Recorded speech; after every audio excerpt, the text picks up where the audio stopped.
आचार्य नंद दुलारे वाजपेयी का निबंध है भारतीय साहित्य की एकता।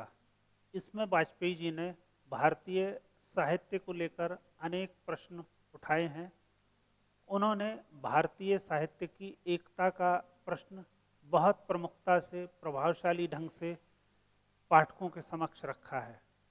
वह इस बात पर जोर देते हैं कि भारतीय साहित्य का एक महत्वपूर्ण संदर्भ है एकता। एकता से तात्पर्य क्या है? जब हम इस कथन पर विचार करते हैं तो हमें अनुभव होता है कि साहित्य की एकता, मूलभूत एकता, इन प्रश्नों के जब हम जवाब तलाश करते हैं तब हम एकता से तात्पर्य से यह देखते हैं, एकता से तात्पर्य है सभी में समानता। भारतीय साहित्य के संदर्भ में जब हम भारतीय साहित्य की एकता की बात करते हैं तब स्पष्ट होता है कि भारतीय भाषा का साहित्य, चाहे वो किसी भी भाषा में लिखा गया हो, चाहे वो कन्नड़ हो, तमिल हो, तेलुगु हो, गुजराती हो, मराठी हो, लेकिन उस साहित्य में भी हमें एकता के दर्शन होते हैं। यानी उस साहित्य में जो समाज परिलक्षित होता है, जो संस्कृति परिलक्षित होती है, वह वास्तव में भारतीय संस्कृति है, भारतीय समाज है। भारतीय समाज के विविध प्रसंगों का, विविध संदर्भों का, चाहे किसी भाषा के साहित्य में अभिव्यक्ति हो, लेकिन वह अभिव्यक्ति समान ही होती है। जिस रूप में हिंदी साहित्य में किसी बात को अभिव्यक्त किया जाएगा, किसी बिंदु को अभिव्यक्त किया जाएगा, तो भाषा तो परिवर्तित होगी, लेकिन उस समाज की मानसिकता में कोई परिवर्तन नहीं होगा। उदाहरण के लिए, अगर आज़ादी से पूर्व भारतीय किसान या भारतीय जनमानस की हम बात लें तो उसकी जो मानसिकता थी, उस मानसिकता की अभिव्यक्ति चाहे किसी भी भाषा में हो, चाहे हिंदी में हो, चाहे कन्नड़ में, तमिल में, तेलुगु, किसी में भी हो, लेकिन वह अभिव्यक्ति समान होगी। भाषा बदल जाएगी। यानी भाषा का प्रश्न इसलिए महत्वपूर्ण हो जाता है कि जो अभिव्यक्त करने का माध्यम है उसमें बदलाव आता है। साहित्य की जो प्रवृत्तियां हैं वह समान रहती हैं। साहित्य में वो जिस रूप में अभिव्यक्त किया जाता है उसी रूप में उसकी अभिव्यक्ति होती है। आचार्य नंद दुलारे वाजपेयी भारतीय समाज और संस्कृति को उन्होंने बहुत गहनता से, सूक्ष्मता से देखा है और उसी परिप्रेक्ष्य में उन्होंने भारतीय साहित्य की एकता निबंध का लेखन किया है। यह निबंध वस्तुतः हमें कई प्रश्नों से साक्षात कराता है, हमें कई विचारों पर, कई दिशाओं में सोचने के लिए प्रेरित करता है। वह कहते हैं कि एकता से हमारा तात्पर्य विविध साहित्य की उन बातों से है जो समान है, जो सभी साहित्य में समान है, चाहे वो किसी भी भाषा का हो। यही साहित्य की एकता है। साहित्य की एकता से आशय यानी विविध भाषाओं के साहित्य में भाषा का अंतर होने के बाद भी जो अभिव्यक्ति है, जो वैचारिक अभिव्यक्ति है, जो मानसिक अभिव्यक्ति है, जो मानसिक अंतर्द्वंद की अभिव्यक्ति है, वह समान है। यानी अभिव्यक्ति की भाषा में बदलाव हुआ, लेकिन जो साहित्य है उसकी प्रस्तुतिकरण में, उसमें अभिव्यक्ति में उस तरह से बदलाव नहीं है। यानी साहित्य का जो मूल बिंदु है वह सभी भाषाओं में समान रहता है, केवल भाषा के स्तर पर, संप्रेषण के स्तर पर उसमें थोड़ा सा परिवर्तन होता है। यही भारतीय साहित्य की एकता कहलाती है। भारतीय साहित्य की एकता हम इसलिए महसूस करते हैं क्योंकि हम जब दूसरी भाषा का साहित्य पढ़ते हैं तो उसमें पाते हैं कि सभी साहित्य में कहीं ना कहीं समानता है। कुछ ऐसे बिंदु हैं जो हर साहित्य में प्राप्त होते हैं, हर साहित्य में पाए जाते हैं। यही मूलभूत एकता है। यही मूलभूत एकता हमें हर साहित्य में दृष्टिगोचर होती है। साहित्य की एकता में कई बाधाएं भी उपस्थित होती हैं। बाधाओं से हमारा तात्पर्य है जो दबाव होते हैं, कुछ ऐसी स्थितियां होती हैं जो साहित्य को उस रूप में अभिव्यक्त नहीं होने देती, वही वास्तव में साहित्य की बाधाएं हैं। अतः भारतीय साहित्य की एकता की हम बात करते हैं, आचार्य नंद दुलारे वाजपेयी ने इस बात पर ध्यान आकर्षित किया है, इस तथ्य को रेखांकित किया है कि सभी साहित्य में अनेक मन स्थितियां, अनेक साहित्य की विशेषताएं, अनेक साहित्य में अभिव्यक्ति की स्थितियां समान हैं, वो भाषिक बंधन से मुक्त हैं। भाषा का बदलाव तो आ सकता है, लेकिन जो अभिव्यक्ति है वो समान है। यदि उदाहरण के लिए हम एक किसान की बात करें, तो एक किसान को लेकर अगर कोई उपन्यास लिखा गया है तो उस किसान की जो समस्याएं होंगी वही समस्याओं की अभिव्यक्ति होगी, उस किसान की जो मानसिकता है उसी की अभिव्यक्ति होगी, उस किसान की जो सामाजिक स्थिति है उसकी अभिव्यक्ति होगी, भले ही वो किसी साहित्य के लेखक ने किया हो, चाहे कन्नड़ भाषी साहित्यकार लिखे, चाहे मलयालम भाषी साहित्यकार लिखे, चाहे तमिल भाषी साहित्यकार लिखे, वह साहित्य की भाषा में तो परिवर्तन आएगा, लेकिन साहित्य में जो अभिव्यक्ति है वो उस किसान की समान रहेगी। यही यानी यही स्थिति भारतीय साहित्य की एकता का बिंदु है, यही स्थिति भारतीय साहित्य की एकता की पहचान है। अर्थात भारतीय साहित्य में एकता के दर्शन होते हैं। हम समग्र भारतीय भाषाओं के साहित्य की बात करें तो उसमें अद्भुत एकता आचार्य नंद दुलारे वाजपेयी को दृष्टिगोचर होती है। हमारा अगला निबंध है रामविलास शर्मा का तुलसी साहित्य के सामंत विरोधी मूल्य। तुलसी साहित्य के सामंत विरोधी मूल्यों की हम बात करते हैं तो हमें तुलसीदास के साहित्य पर दृष्टि डालनी होगी। तुलसीदास जी ने अपने साहित्य में अनेक ऐसी स्थितियों का वर्णन किया है, अनेक ऐसे मूल्यों का वर्णन किया है जो सामंत विरोधी मूल्य हैं, जो सामंती मानसिकता के प्रतिबिंब हैं। ऐसे मूल्यों को उन्होंने अभिव्यक्त किया है। तो तुलसीदास जी सामंतवादी मूल्यों के प्रबल विरोधी के रूप में रामविलास शर्मा की दृष्टि में कहाँ पर हैं, इस निबंध में उन्होंने इस बात को अभिव्यक्त किया है। वह यह मानते हैं कि हिंदू धर्म की रक्षा के लिए, हिंदू धर्म की रक्षा के लिए तुलसीदास जी ने जो साहित्य रचा वह साहित्य अपने उद्देश्य में सफल हुआ।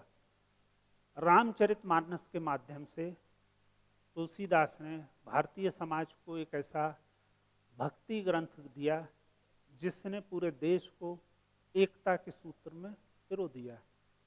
यह भक्ति ग्रंथ तुलसीदास जी ने भारतीय समाज को देकर एक बहुत महत्वपूर्ण काम यह किया कि संपूर्ण हिंदू जनमानस को एकजुट किया। हिंदू धर्म की रक्षा के लिए एकजुट करने में रामचरितमानस की अत्यंत महत्वपूर्ण भूमिका रही। वह ऐसे रचनाकार रहे जिन्होंने रामचरितमानस के माध्यम से, रामचरितमानस जैसे धार्मिक ग्रंथ से, रामचरितमानस जैसे भक्ति ग्रंथ से, रामचरितमानस जैसे प्रभावशाली ग्रंथ से संपूर्ण हिंदू समाज को जागृत किया। और इस जागृति का परिणाम ये हुआ कि हिंदू धर्म की रक्षा के लिए लोग एकजुट हुए। संपूर्ण समाज एक सूत्र में बंध गया। वह समाज जो उस समय बिखरा हुआ था, उसने रामचरितमानस के पठन पाठन के माध्यम से, रामचरितमानस से प्रेरणा लेकर एकजुट होना शुरू हुआ। तुलसीदास जी ने ब्राह्मणवाद का समर्थन किया। उन्होंने वर्ण व्यवस्था, जाति व्यवस्था को भी चुनौती दी। उन्होंने कवि तुलसी का ज्ञान पक्ष, मानव पक्ष और व्यंग पक्ष बड़ा प्रभावशाली है। वह अनेक ऐसे स्थितियों पर व्यंग करते हैं जो मनुष्य के अनुकूल नहीं है। वो मानवीय भक्ति के प्रबल समर्थक हैं।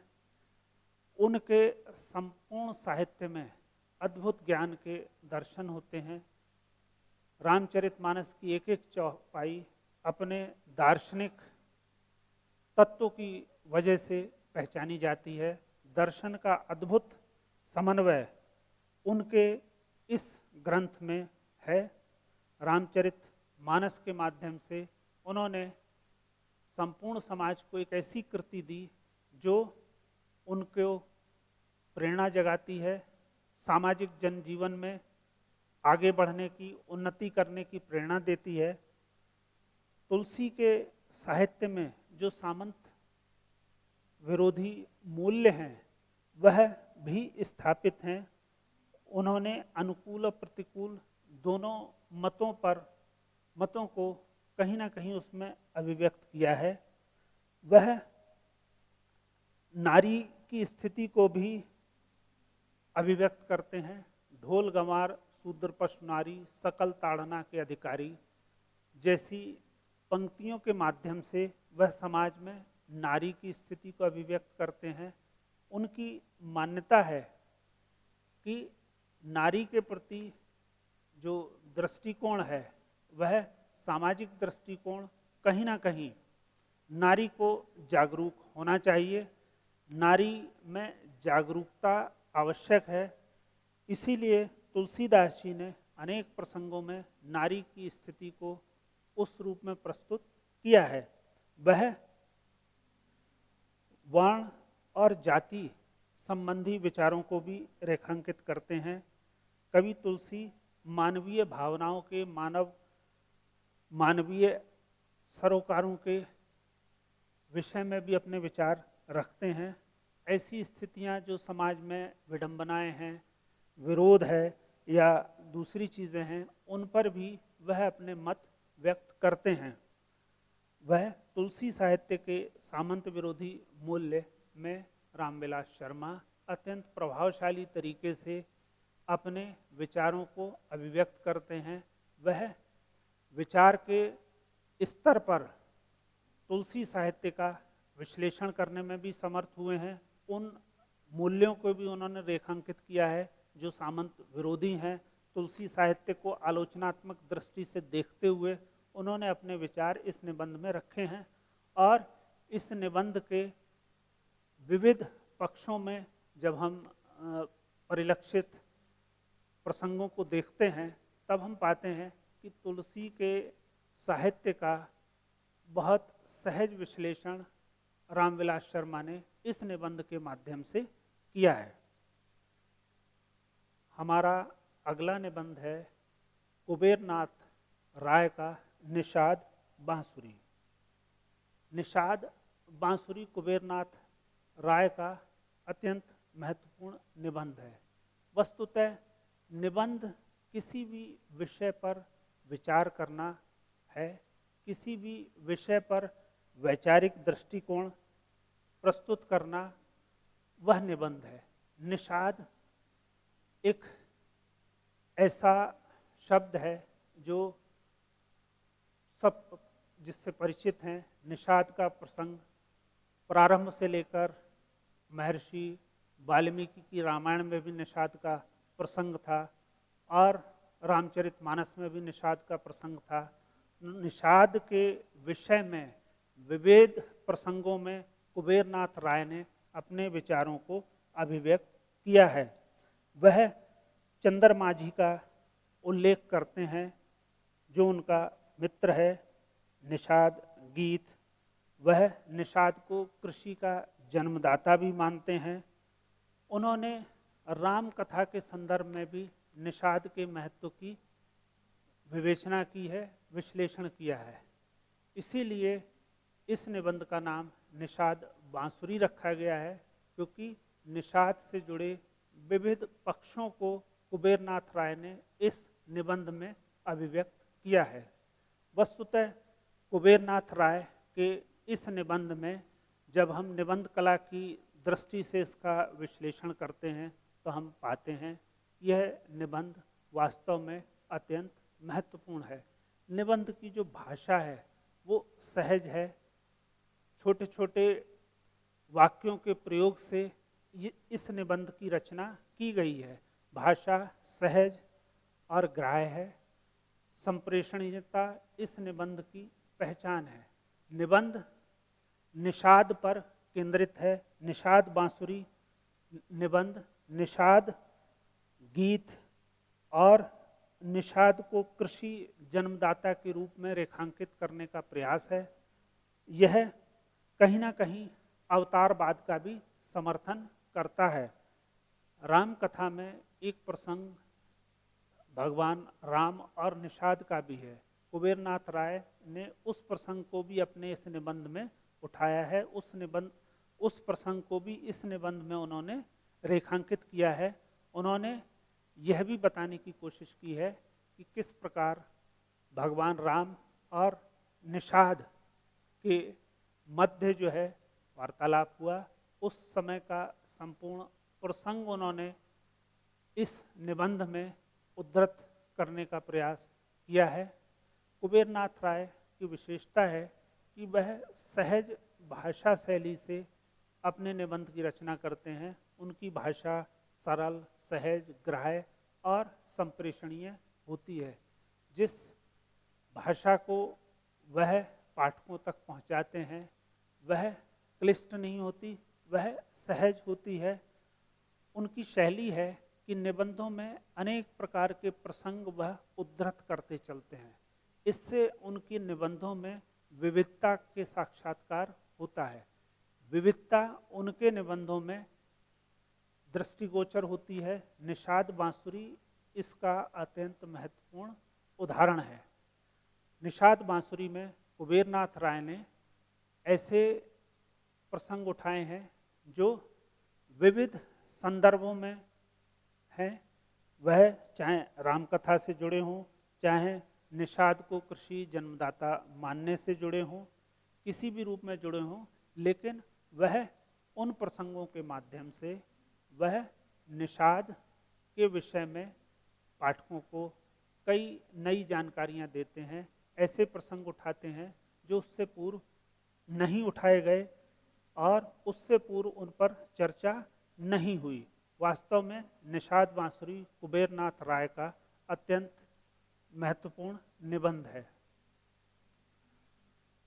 हल्दी, दूब और दधि अक्षत, यह निबंध पंडित विद्यानिवास मिश्र ने लिखा है। पंडित विद्यानिवास मिश्र प्रखर पत्रकार और लेखक रहे। उन्होंने हिंदी भाषा और साहित्य को अपनी लेखनी से समृद्ध किया। वह नवभारत टाइम्स जैसे समाचार पत्र के संपादक रहे। इसके अलावा अनेक पुस्तकों की रचना की। ललित निबंधों के रूप में उन्होंने अद्भुत साहित्य, निबंध साहित्य, हिंदी साहित्य को दिया। ललित निबंध लिखने में विद्यानिवास मिश्र को एक विशिष्ट पहचान है। उन्होंने ऐसे विषयों पर अपने निबंधों की रचना की जो कहीं ना कहीं जनमानस को प्रभावित करते हैं, जनमानस को एक उस विषय के प्रति एक लालसा जगाते हैं। कई बार उनके विषय बहुत सरल, सहज और सामान्य होते हैं। हल्दी, दूध और दधि अक्षत, इस निबंध में उन्होंने इन चारों वस्तुओं के विषय में अपने विचार रखे हैं और ये विचार सारगर्भित हैं। निबंध बहुत सारगर्भित है, निबंध बहुत प्रभावशाली है। निबंध विद्यानिवास मिश्र की मेधा का प्रतीक है, उनकी रचनाधर्मिता का प्रतीक है, उनकी सृजनशीलता का प्रतीक है। सामान्यतः यदि एक सफ़ेद वस्त्र होता है तो उसमें वो आकर्षण नहीं होता जो हल्दी लगने के बाद उसमें उत्पन्न हो जाता है। हल्दी लगते ही कोई वस्त्र जो है आकर्षक लगने लगता है। वस्तुतः हल्दी हमारी उल्लास का प्रतीक है। हमारी संस्कृति में भी हल्दी रसी बसी है। हमारी संस्कृति में हल्दी रची हुई है। मांगलिक अवसरों पर हल्दी लगाई जाती है। शादी का अवसर हो, विवाह का अवसर हो अथवा अन्य कोई अवसर हो, हल्दी लगाए बिना उसकी पूर्णता प्राप्त नहीं होती। जब भी कोई मांगलिक अवसर आता है, विवाह हो, जन्मदिन हो या अन्य कोई उत्सव हो, तब हल्दी का प्रयोग किया जाता है। विवाह के समय वर वधू को हल्दी लगाने का प्रचलन है। वह इसलिए लगाई जाती है कि हल्दी लगते ही वर वधू में अद्भुत आभा का दर्शन होने लगता है। उसकी पवित्रता, उसकी प्रखरता, उसके सौंदर्य में वृद्धि हो जाती है। हल्दी ऐसी वस्तु है, हल्दी ऐसी वस्तु है जो साधारण को भी विशेष बना देती है। जिस सफ़ेद वस्त्र पर हल्दी लग जाए वह आकर्षक बन जाता है। हल्दी इतनी महत्वपूर्ण है कि वह अपनी विशिष्ट पहचान बनाती है। विशिष्ट स्थितियों में हल्दी लगाई जाती है। पर्वों पर, मांगलिक अवसरों पर, शुभ अवसरों पर जब हल्दी का लेपन किया जाता है तो सौंदर्य में वृद्धि हो जाती है। तो विद्यानिवास मिश्र जी कहते हैं कि हल्दी कहीं ना कहीं भारतीय जनजीवन के उत्साह से भी जुड़ी है। इसी तरह से दूब, दूब का भी अपना आकर्षण होता है। हरी हरी धूप, पीली पीली धूप कहीं ना कहीं पूरे मैदान में सौंदर्य बिखेर देती है। दूब अपने रंग से सौंदर्य की वृद्धि करती है। दूब त्याग का भी प्रतीक है। वह जिस मैदान पर होती है उसके ऊपर भी लोग चलते हैं, लेकिन उसके सौंदर्य में कमी नहीं आती। दूब का प्रयोग भी अनेक शुभ अवसरों पर, मांगलिक अवसरों पर किया जाता है। इसी तरह से अक्षत जो है वो अर्चना की थाली को पूर्ण करता है। अक्षत के बिना अर्चना की थाली पूर्ण नहीं होती। दधि भी अनेक प्रवृत्तियों का, अनेक संकेतों का प्रतीक है। श्वेत दधि जो है कहीं ना कहीं पवित्रता जगाता है। हल्दी, दूब और दधि अक्षत, यह विद्यानिवास मिश्र की दृष्टि में ऐसी वस्तुएं हैं जो कहीं ना कहीं भारतीय संस्कृति में रची बसी हैं। वह शुभ और मांगलिक अवसरों पर इनका प्रयोग किया जाता है। मंगल कार्यों के लिए इनका प्रयोग करने से सुख में वृद्धि होती है, उत्साह में वृद्धि होती है। पंडित विद्यानिवास मिश्र के निबंधों की भाषा अत्यंत महत्वपूर्ण होती है। वह परिष्कृत, संस्कृतनिष्ठ भाषा का प्रयोग करते हैं, लेकिन वह साथ ही सहज और सरल भी होती है। वह प्रख्यात भाषा के विषय में जानकार या जानकारी रखने वाले व्यक्ति माने जाते हैं। वह साहित्य और भाषा दोनों पर ही समान अधिकार रखते हैं।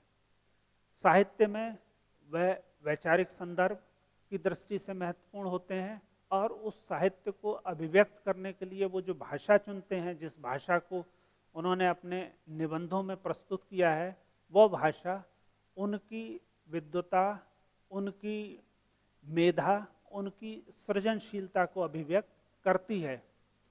और निबंधों की भाषा जितनी श्रेष्ठ होगी, जितनी सरल होगी, उतना ही निबंध प्रभावशाली होता है। हम संपूर्ण हिंदी साहित्य के निबंधों की बात करें तो हमें विविध प्रकार की भाषाओं के दर्शन होते हैं।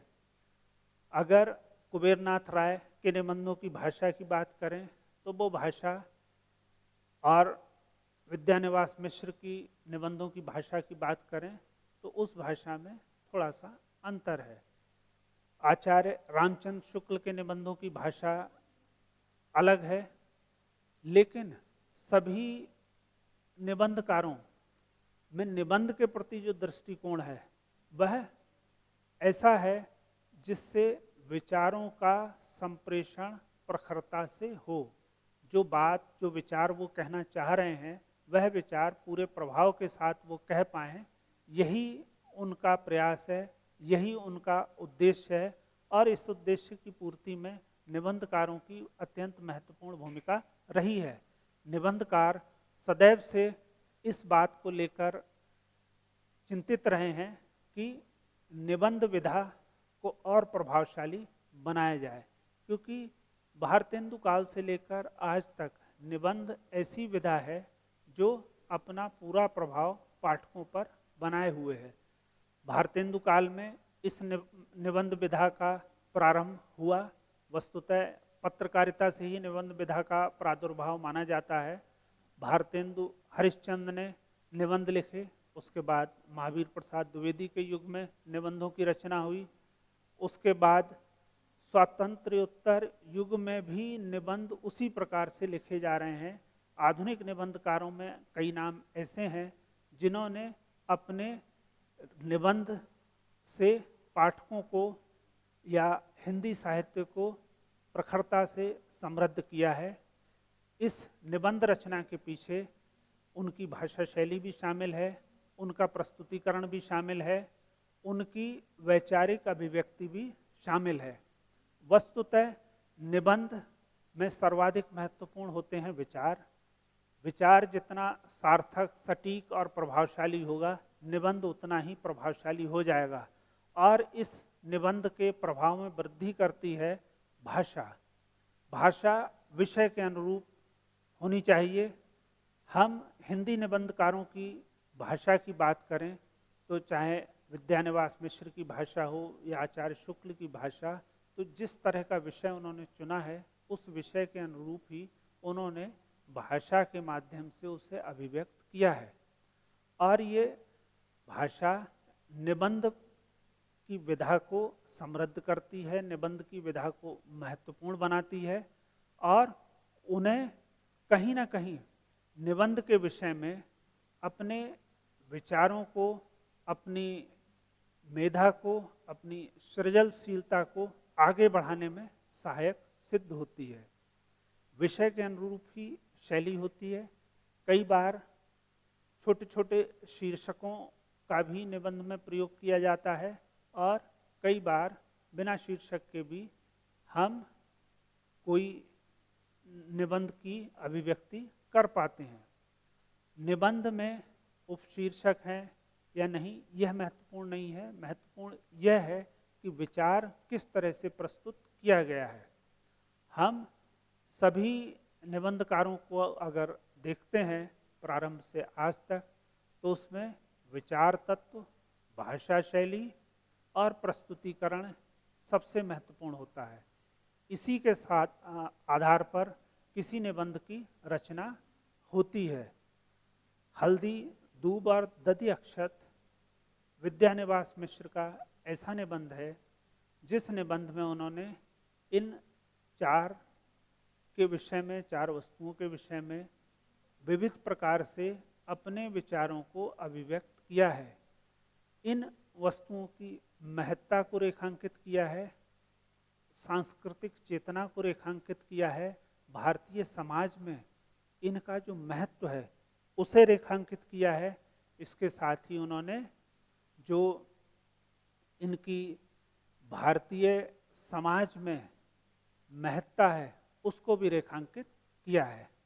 हल्दी, दूब और दधि अक्षत वस्तुतः विद्यानिवास मिश्र का अत्यंत महत्वपूर्ण निबंध है और यह निबंध इसलिए और महत्वपूर्ण हो जाता है कि इसमें इन विषयों से जुड़े सूक्ष्म बातों को अत्यंत प्रमुखता से, सघनता से अभिव्यक्त किया गया है और यह अभिव्यक्ति अत्यंत महत्वपूर्ण है, अत्यंत प्रभावशाली है।